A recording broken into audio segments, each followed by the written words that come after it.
ஆதியாகமம் 20ஆம் அதிகாரம்.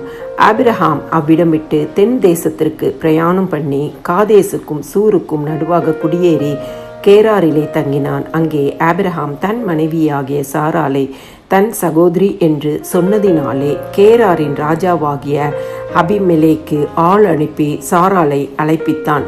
தேவன் இரவிலே அபிமெலேக்கு சொப்பனத்திலே தோன்றி, நீ அழைப்பித்த ஸ்திரீயின் நிமித்தம் நீ செத்தாய், அவள் ஒருவனுடைய மனைவியாய் இருக்கிறாளே என்றார். அபிமெலேக்கு அவளை சேராதிருந்தான். ஆகையால் அவன், ஆண்டவரே, நீதியுள்ள ஜனங்களை அழிப்பீரோ?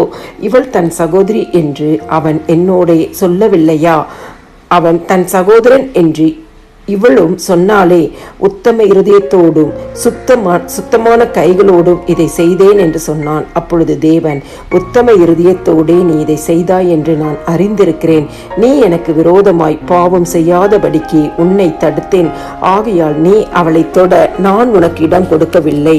அந்த மனுஷனுடைய மனைவியை அவனிடத்திற்கு அனுப்பிவிடு. அவன் ஒரு தீர்க்கதரிசி. நீ பிழைக்கும்படிக்கு அவன் உனக்காக வேண்டுதல் செய்வான். நீ அவளை அனுப்பிவிடாதிருந்தால் நீயும் உன்னை சேர்ந்த யாவரும் சாவீர்கள் என்று அறிவாயாக என்று சொப்பனத்திலே அவனுக்கு சொன்னார். அபிமெலேக்கு அதிகாலையில் எழுந்து தன் ஊழியக்காரரை எல்லாம் அழைப்பித்து இந்த சங்கதிகளை எல்லாம் அவர்கள் கேட்கும்படி சொன்னான். அந்த மனுஷர் மிகவும் பயந்தார்கள். அப்பொழுது அபிமெலேக்கு ஆபிரகாமை அழைப்பித்து, நீ எங்களுக்கு என்ன காரியம் செய்தாய்? நீ என் மேலும் என் ராஜ்யத்தின் மேலும் கொடிய பாவம் சுமர பண்ணுகிறதற்கு உனக்கு நான் என்ன குற்றம் செய்தேன்? செய்யத்தகாத காரியங்களை என்னிடத்தில் செய்தாயே என்றான். பின்னும் அபிமெலேக்கு ஆபிரகாமை நோக்கி, என்னத்தை கண்டு நீ இந்த காரியத்தை செய்தாய் என்றான். அதற்கு ஆபிரகாம், இவ்விடத்தில் தெய்வ பயம் இல்லை என்றும் என் மனைவியின் நிமித்தம் என்னை கொன்று போடுவார்கள் என்றும் நான் நினைத்தேன். அவள் என் சகோதரி என்பதும் மெய்தான்.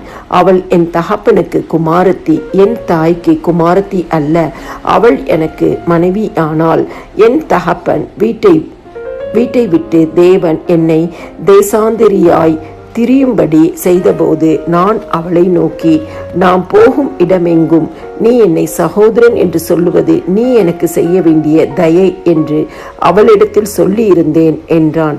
அப்பொழுது அபிமெலேக்கு ஆடு மாடுகளையும் வேலைக்காரரையும் வேலைக்காரிகளையும் ஆபிரகாமுக்கு கொடுத்து அவன் மனைவியாகிய சாராளையும் அவனிடத்தில் திரும்ப ஒப்புவித்தான். பின்னும் அபிமெலேக்கு, இதோ என் தேசம் உனக்கு முன்பாக இருக்கிறது, உன் பார்வைக்கு சம்மதியான இடத்திலே குடியிரு என்று சொன்னான். பின்பு சாராளை நோக்கி, உன் சகோதரனுக்கு 1000 வெள்ளிக்காசு கொடுத்தேன்.